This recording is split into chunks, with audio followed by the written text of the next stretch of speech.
is 1888. The Whitechapel district, an area with a proclivity for violence and crime. Suddenly, a string of murderers terrorized the public in a way never seen before. A madman with no clear motive, the world's most notorious serial killer, Jack the Ripper. Most believe the trooper claimed the lives of only 5, the canonical 5. All 5 were prostitutes.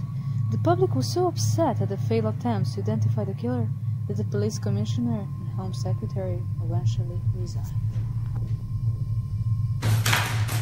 Victims: Mary Ann Nichols, Annie Chapman, Elizabeth Wright, Catherine Eddowes, and Mary Jane Kelly. Mary Ann Nichols. Her body was found in a box row in Whitechapel. The body was discovered by a man named Charles Cross, who claims he was walking along the street when he suddenly saw a body. Another man, named Robert Paul, approached the body with Cross. Mary was found on her back, her throat slashed.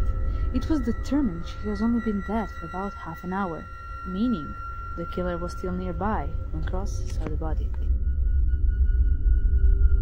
The body of Annie Chapman was found on 29 Hambury Street. Her body was discovered by a man named John Davis, a resident from this building. Her throat was cut.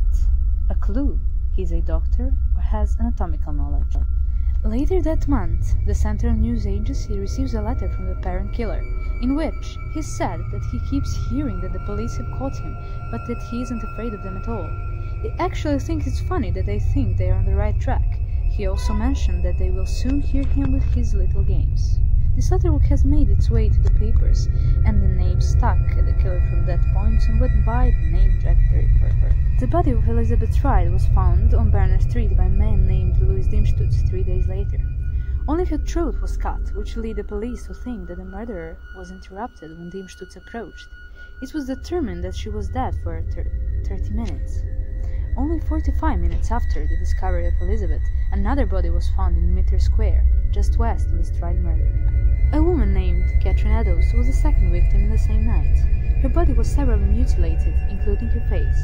Her left kidney was removed. One of the only clues was a piece of Catherine Eddowes' apron found near the scene of the crime.